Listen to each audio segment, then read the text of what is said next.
لفظ خدا پر کئی لوگوں نے کتابیں لکھی، یہ لفظ بولنا ناجائز ہے، اور جو ہماری عقیدہ توحید سیمینار کی تقریریں تھیں الریاض میں، وہاں میرے کلپ چلا کر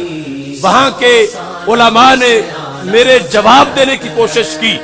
اور لفظ خدا اور داتا کو ایک جیسا قرار دیا کہ جب تم خدا بولتے ہو اللہ کے بارے میں تو پھر داتا کا لفظ بھی اللہ کے ناموں میں سے تسلیم کرو۔ اور یہ اس طرح کے بہت سے مسائل ہیں۔ اعلیٰ حضرت فاضل بریلوی رحمت اللہ علیہ نے توحید پر بھی پہرا دیا، رسالت پر بھی پہرا دیا۔ اس بنیاد پر انشاءاللہ 27 اکتوبر کو مرکز صراط مستقیم لاہور تاج باغ کے اندر لفظ خدا کے بارے میں انشاءاللہ افکار رضا سیمینار ہوگا کہ جس میں تمام امت سے اجماع،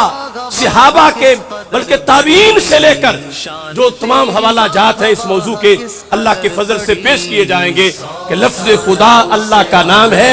اجماعی طور پر، اور اللہ کے سوا کسی پر بولنا ناجائز ہے، کفر ہے، کسی لحاظ سے اس کا اور کسی پر اطلاق جائز نہیں ہے۔ قرآن و سنت کی روشنی میں، ائمہ کی آراء کی روشنی میں، اعلیٰ حضرت کے افکار کی روشنی میں سننے کے لیے اس میں ضرور حاضر ہوں۔